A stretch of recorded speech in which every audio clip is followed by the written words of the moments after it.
Sigue en el orden de la palabra el señor Luis Espinosa, jefe negociador del Grupo de Trabajo de Naciones Unidas para el Tratado sobre Transnacionales y Derechos Humanos. Por favor. Perdón, un segundo. Mira, aquí está el apuntador, me explico. Ahí estaba, ahí, perfecto.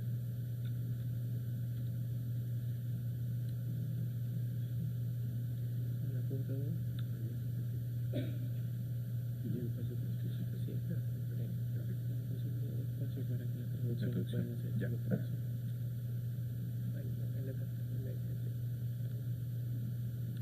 Muy bien, muchas gracias. Buenas tardes a todos. Antes que nada, yo lo que quisiera es transmitirles un saludo muy cordial de la embajadora María Fernanda Espinosa, quien es la jefa de la representación ecuatoriana ante las Naciones Unidas en Ginebra. Ella hubiese querido estar aquí presente con ustedes, pero está también involucrada en las negociaciones de cambio climático en París y me pidió pues que traslade a ustedes un cariñoso y afectuoso saludo desde la representación ecuatoriana en Ginebra. Quiero agradecer también al superintendente Pedro Páez y a todo su equipo, porque gracias a la invitación que ellos cursaron, yo estoy aquí presente para compartir con ustedes algunos elementos que espero sean de su interés. Lo primero, voy a hacer un pequeño paréntesis en todo el debate que hemos mantenido hasta ahora, porque no voy a hablarles de competencia ni de los temas específicos a los cuales nos hemos estado refiriendo, pero estoy seguro que mientras yo les cuente lo que estamos haciendo en Ginebra y la iniciativa y el proceso que estamos llevando adelante, ustedes van a encontrar una serie de elementos comunes con todo lo que hemos conversado ahora. Yo creo que hay unos hilos conductores que se van a notar clarísimo en la exposición que yo les voy a hacer. Empiezo señalándoles que la representación del Ecuador ante Naciones Unidas en Ginebra presentó ante el Consejo de Derechos Humanos, que es parte de las Naciones Unidas y funciona en Ginebra, un proyecto de resolución, y les voy a contar un poquito de qué se trata, para que ojalá pues ustedes le encuentren la utilidad, que yo pienso que luego de las charlas que he recibido durante todo este día son y serán bastante claras para ustedes. Les voy a hablar de lo que dice en la pantalla, la resolución 26.9 del Consejo de Derechos Humanos y el Grupo de Trabajo Intergubernamental para empresas transnacionales con respecto a los derechos humanos. Esta resolución, la resolución 26.9, tiene el título que ustedes tienen en la pantalla: elaboración de un instrumento internacional jurídicamente vinculante, es decir, obligatorio, legalmente obligatorio, sobre las empresas transnacionales y otras empresas con respecto a los derechos humanos. Esta resolución fue adoptada el 26 de junio del 2014, hace poco más de un año, en el Consejo de Derechos Humanos de las Naciones Unidas. Ahí ustedes ya tienen un primer punto que seguro va a resaltar en sus mentes, el tema de las transnacionales, pero ahora lo vamos a vincular a algo más general que la competencia, que son los derechos humanos. La primera pregunta que uno debe hacerse cuando se le propone un título como este es: ¿por qué es necesario un instrumento de este tipo? ¿Es necesario un tratado obligatorio internacional jurídicamente vinculante? Esa es la primera pregunta que yo creo que cualquier persona que no conozca del tema se va a hacer.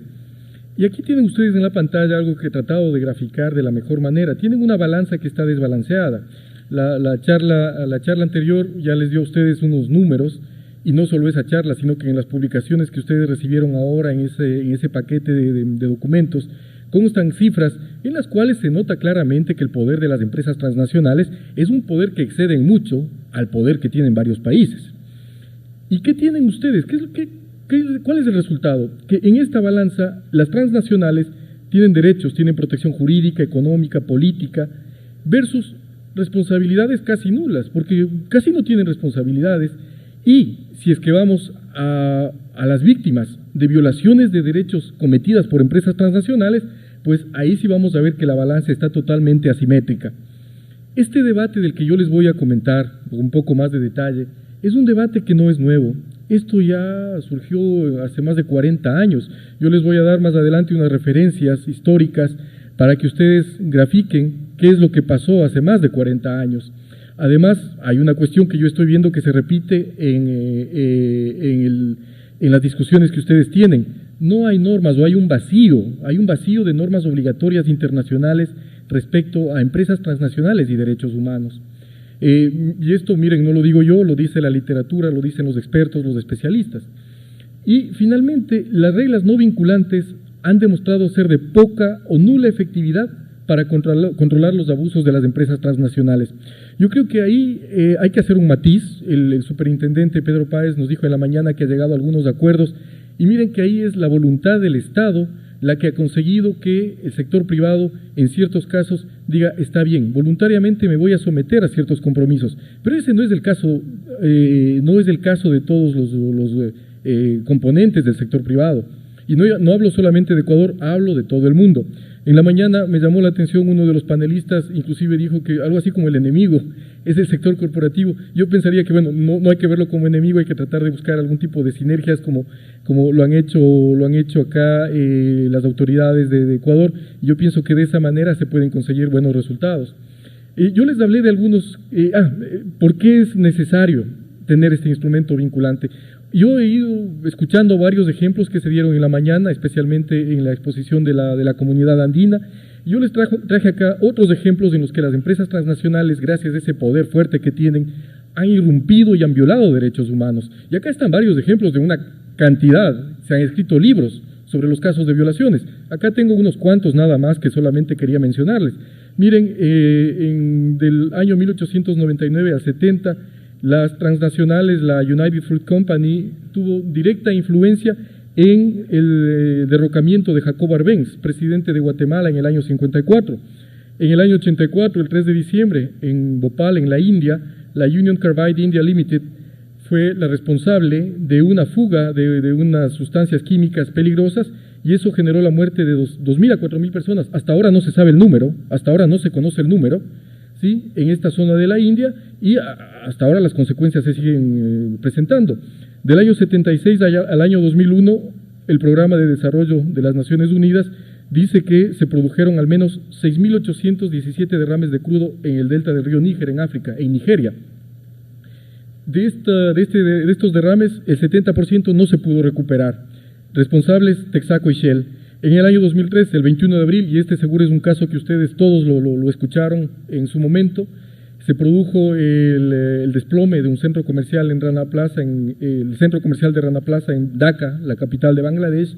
El balance, 1.129 fallecidos, la mayoría obreros, la mayoría mujeres que trabajaban en condiciones de semiesclavitud, produciendo textiles para empresas transnacionales, muchas de ellas o la mayoría de ellas pertenecientes a países desarrollados.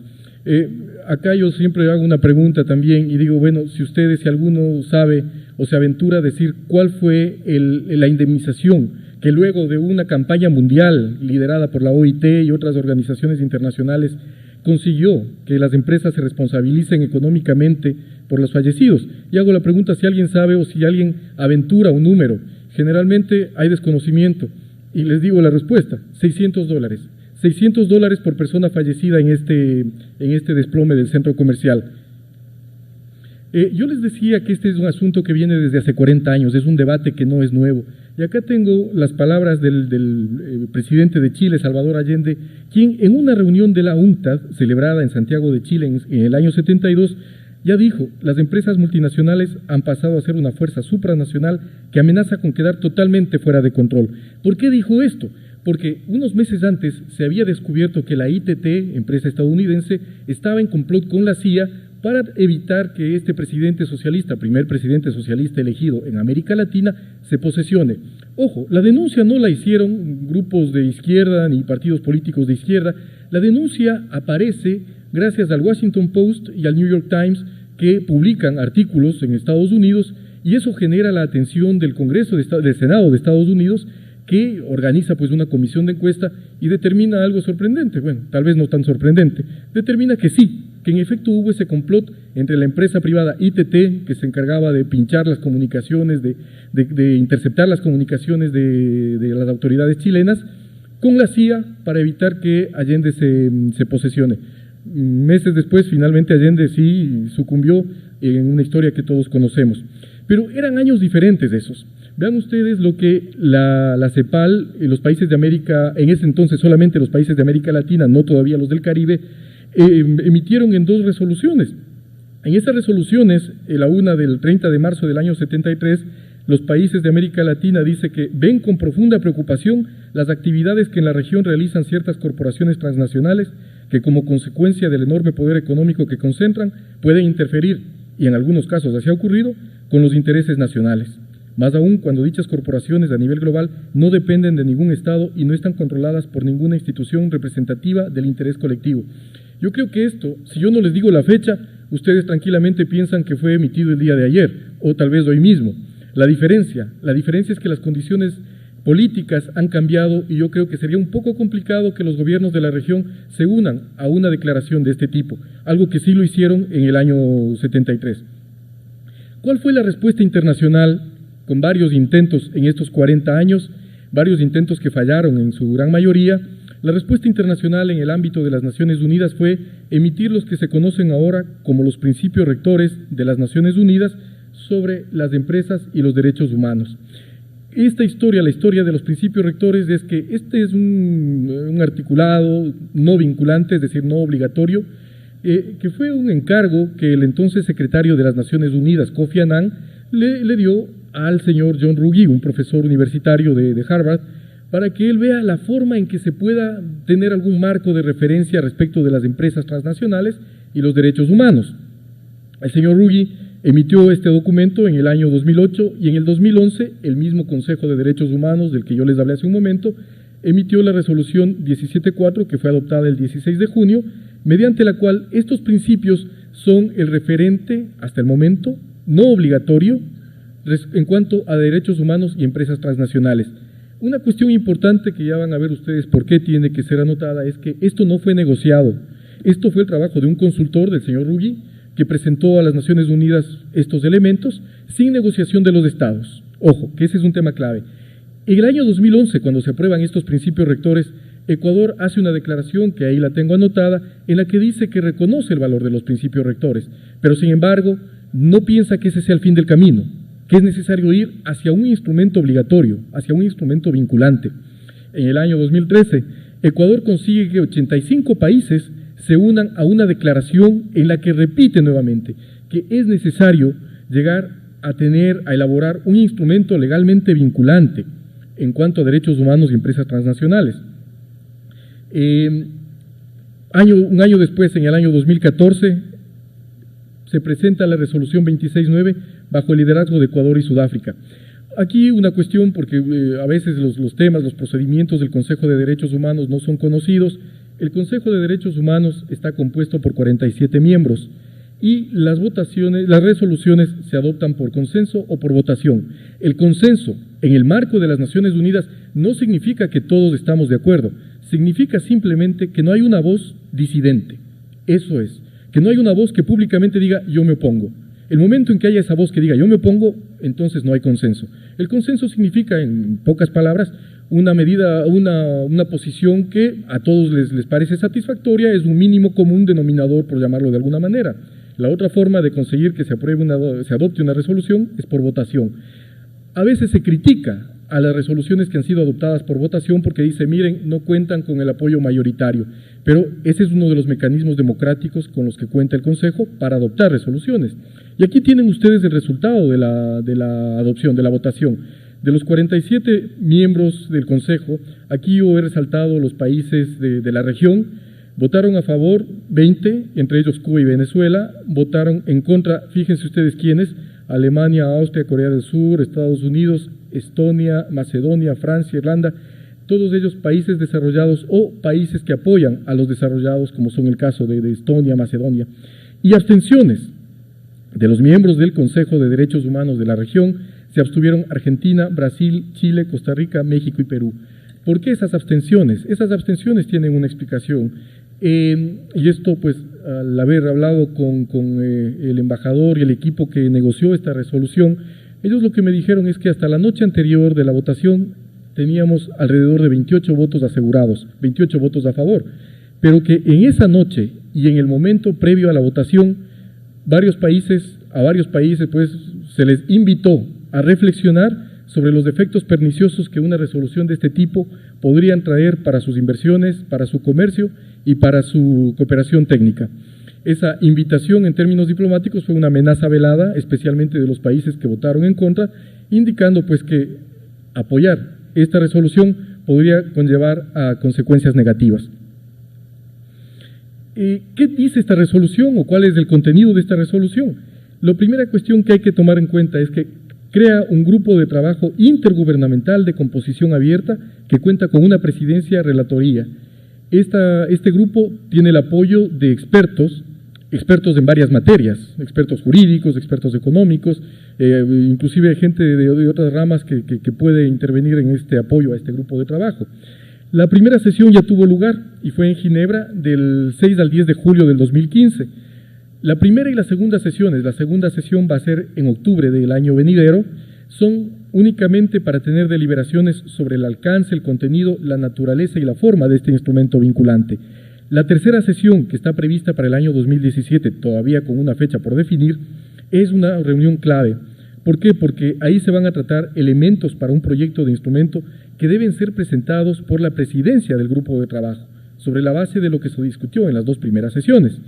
Y el último cuadro que ustedes tienen aquí es una pregunta abierta. ¿Cuántas y más sesiones se van a necesitar? Eso no lo conocemos. No lo conocemos porque es un tema abiertamente difícil, de difícil manejo, un tema muy sensible, un tema en el que los consensos va a ser necesario trabajarlos a pulso. Para que ustedes tengan una idea de cómo se mueven las cosas en el mundo internacional. Siempre los que conocen más de estos temas nos dicen, bueno, imagínense cuántos años se necesitaron para llegar a tener una convención sobre personas con discapacidad. Estoy seguro que si en este momento yo hago una encuesta y les pregunto, miren, hagamos alguna declaración a favor de las personas con discapacidad en relación con la competencia, supongamos que eso fuera posible, estoy seguro de que voy a tener apoyo mayoritario, si no unánime, para que hagamos algo en ese sentido. Bueno, en el ámbito internacional tomó 10 años llegar a contar con una convención sobre personas con discapacidad. Eso en un tema que no genera resistencias, en un tema que más bien genera apoyo. Este, que es un asunto más conflictivo, no sabemos cuánto va a durar. Sabemos que es un tema de largo aliento, es lo que les puedo comentar. El grupo de trabajo que tuvo su primera sesión, como les digo, en el pasado julio de este año, tuvo como antecedentes más de 100 reuniones que llevamos a cabo bajo el liderazgo de Ecuador y de Sudáfrica, que es el otro país proponente.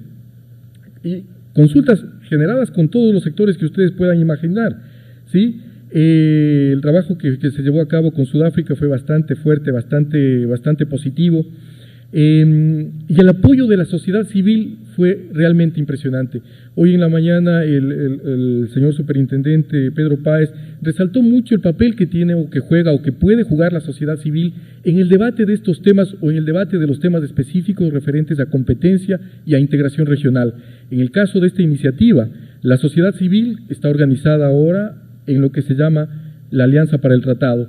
Aquí yo puse 1000, en realidad ya son más de 1200 organizaciones de la sociedad civil que están apoyando este proceso. Ojo, no es un apoyo a Ecuador, es un apoyo al proceso hacia un instrumento vinculante de derechos humanos y empresas transnacionales. Para la apertura de la primera sesión, tengo ahí algunos datos que ustedes pueden leerlos. Estuvieron presentes el alto comisionado de las Naciones Unidas, que envió un mensaje por video, la directora adjunta, y para nosotros lo más simbólico que fue la elección por aclamación de la presidenta relatora, la embajadora María Fernanda Espinosa, cuya nominación fue efectuada por Guatemala como coordinadora del GRULAC. Hago aquí una pequeña digresión. Cada vez que yo menciono esto y menciono el apellido de la embajadora, pienso que se genera la duda de qué son parientes, hermanos, primos. No, somos solamente, coincidimos con el apellido, pero no tenemos ningún grado de parentesco. Y esto ya tenemos un acuerdo con la embajadora para aclararlo, para evitar cualquier confusión. Esta primera sesión, ¿qué temas trató? Acá yo tengo un poco la historia, esto está grabado en el webcast, y yo pienso que para aquellos que están interesados en relaciones internacionales, si es que quieren tener un ejemplo de cuán difícil puede ser dar el paso inicial en una negociación tan difícil, les invito a que vean la sesión del día lunes en la mañana. Ahí ustedes van a tener un ejemplo de cómo, si no hay voluntad, se puede tratar de bloquear la sesión. Y tuvimos un serio problema generado por la Unión Europea, que pidió que antes de que se adopte el programa de trabajo se tome en cuenta dos solicitudes de su parte. La primera, incluir un panel, ya les voy a explicar eso, y la segunda, esta que consta aquí, que también les voy a explicar en las siguientes diapositivas. Lo interesante fue que los asistentes dieron paso a la primera solicitud de la Unión Europea, pero no a la segunda. ¿Esto qué generó? Generó que la Unión Europea se retire de la sala de negociaciones el día martes al mediodía. ¿Por qué? Porque lo que quieren es pues desvirtuar el interés de los otros estados en el proceso. Y esto les voy a comentar acá. ¿Cuál fue el problema con la Unión Europea? Y es un problema que lamentablemente ha sido manejado con una visión política. La resolución tiene una nota al pie de página que está aquí transcrita. ¿Qué es lo que dice esa nota al pie de página? Esa nota al pie de página, como ustedes vieron, la resolución habla de empresas transnacionales y otras empresas. Y esa nota al pie de página hace una aclaración diciendo, cuando se mencione a otras empresas, estaremos hablando de empresas que tengan alcance transnacional. Ergo, quedan excluidas de este posible tratado las empresas nacionales. Por una cuestión de simple lógica, y todos aquellos pues, que conozcan del derecho me van a dar la razón. Las empresas nacionales ya están cubiertas por la legislación nacional.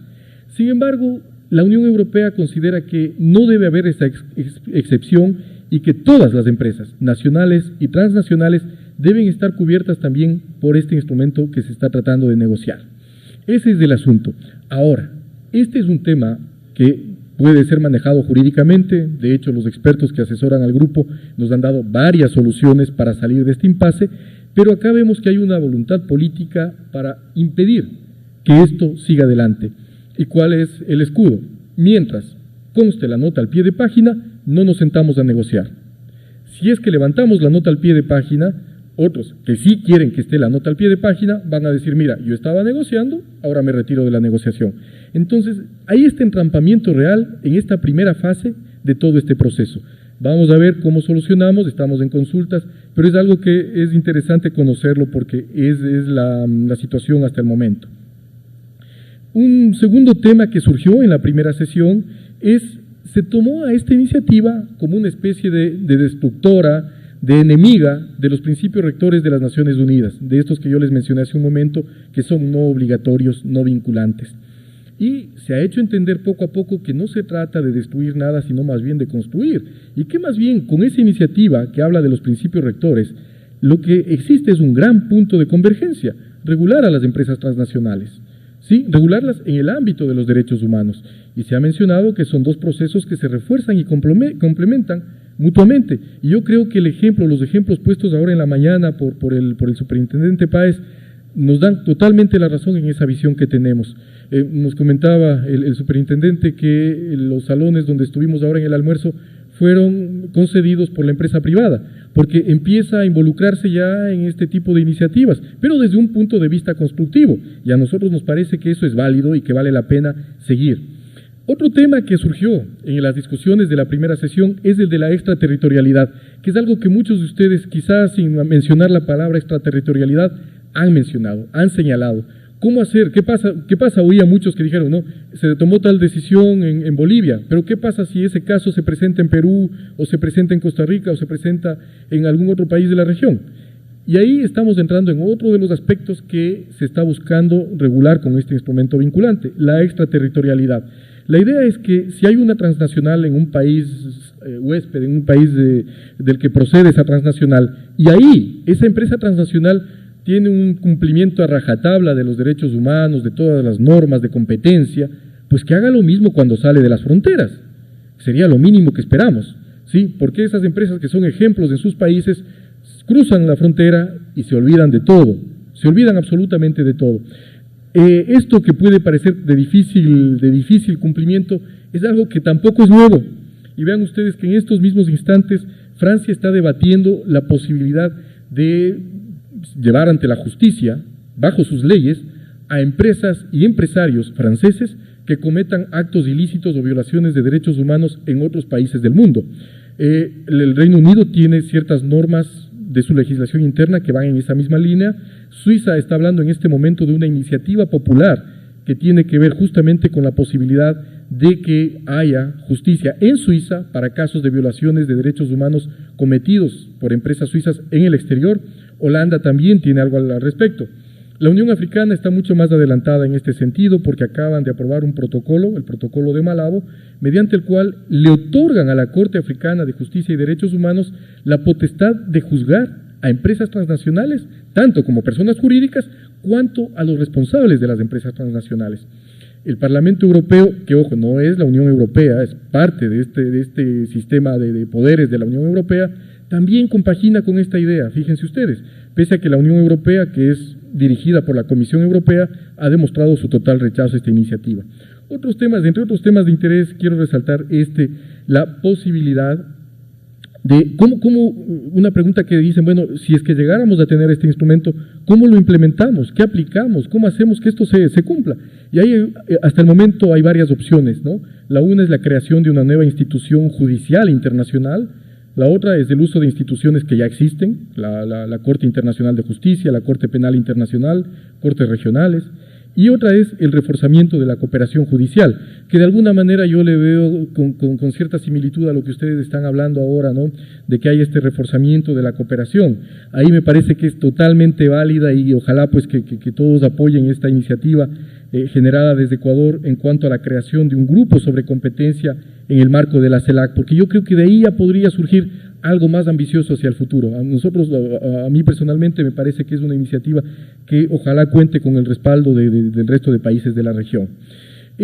Ya casi para ir terminando, quiero comentarles también que en estos debates que mantenemos en Ginebra hay un supuesto que está ahí subyacente, y es que yo les puse aquí, ¿no?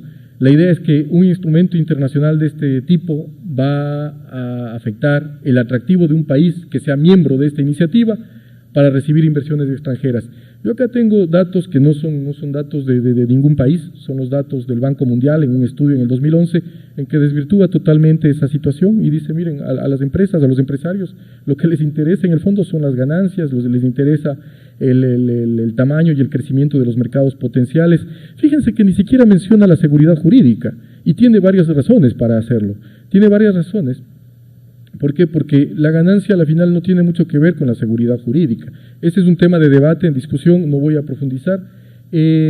Otros estudios, aquí están generados por el mismo Banco Mundial, demuestran cuáles son otros elementos que también les interesan a los inversores.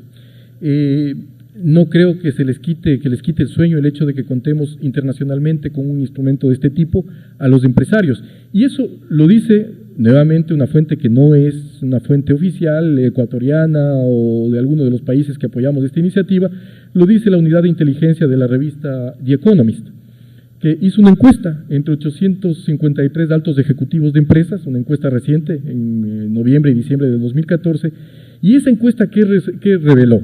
Reveló que el 25% de empresarios de grandes empresas dice que esta iniciativa puede ser muy útil para tratar de derechos humanos y empresas.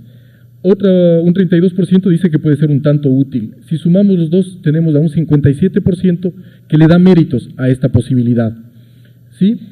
Y 57% implica pues que el empresariado no necesariamente se opone a tener algún tipo de referencia que le permita contar con reglas claras para ir a un mercado. ¿Cuáles son los retos que enfrenta Ecuador en la presidencia de este grupo de trabajo? Uno de ellos, el primero, es sensibilizar a la Unión Europea y a otros actores para que se integren a la negociación. ¿Por qué? En la presentación anterior quedó clarísimo de dónde provienen las empresas transnacionales y provienen en creo que 85-95% de los casos de los países desarrollados. El hecho de que se integre un bloque como la Unión Europea a las negociaciones implicará que haya mayor interés en desvirtuar toda esta demonización que se ha hecho del proceso hasta el momento. Otro de los retos que tenemos es difundir este proceso para que se lo conozca fuera de Ginebra. La evidencia nos demuestra que como el proceso ha estado enclaustrado en Ginebra, ha llegado a un cierto agotamiento, y es por eso que reitero mi agradecimiento a quienes nos invitaron, a la superintendencia ecuatoriana, para estar aquí presentes, para compartir con ustedes esto que está en marcha. La semana pasada tuve la oportunidad de estar toda la semana en España, dando unas charlas parecidas, tanto en Sevilla como en Bilbao, en presentaciones solicitadas por los parlamentos de Andalucía y del País Vasco. ¿Por qué? Porque estamos viendo que mientras más gente conozca de este proceso y se involucre y trate de dar sus opiniones, más validación va a tener este proceso. Entre los siguientes pasos, la presidencia ecuatoriana tiene planificado seguir con las reuniones bilaterales y organizar una reunión regional. Ojalá acá en Ecuador podamos hacerlo en el primer trimestre del año que viene. Vamos a seguir consultando, efectuando consultas con los actores relevantes. Vamos a generar documentos de análisis propuestos por expertos en la materia. Y lo que queremos pues es tener activa participación en eventos relativos a este tema. Para terminar, quiero dejarles también con una invitación, tal como lo hizo mi colega que habló antes que yo, y una invitación que no la formulo yo, que la formuló el señor presidente de la República, el presidente Rafael Correa, en el discurso ante la Asamblea General de las Naciones Unidas en Nueva York, el 28 de septiembre del 2015. El presidente Correa en su alocución dijo: las empresas transnacionales deben cesar sus abusos contra los estados y pueblos del sur. Ecuador hace un llamado a los Estados miembros a participar en la elaboración de un tratado vinculante para sancionar a empresas transnacionales cuando vulneren los derechos humanos o cuando atenten contra la naturaleza. Aquí han hablado ustedes mucho de integración. Yo les indiqué cuáles eran los resultados de la votación de apoyo o de no apoyo a esta iniciativa. Ojalá que a futuro más países de la región puedan unirse a este proceso y puedan intervenir activamente y puedan dejar sentadas sus opiniones en la marcha del proceso. Ecuador concibe que para llegar a un instrumento como el que estamos planificando llegar, es necesario contar con las voces de la mayor cantidad posible, sino de todos los miembros que estén interesados en la pelea de los derechos humanos. Estoy convencido que cuando ustedes hablan de los derechos del consumidor, que cuando ustedes hablan de los derechos, están hablando también de los derechos humanos. Yo lo que quería es compartir con ustedes esta visión más general de lo que está llevando a cabo Ecuador con el apoyo de algunos países de la región y ojalá en algún momento con el apoyo de toda la región. Les agradezco mucho por su atención. Gracias.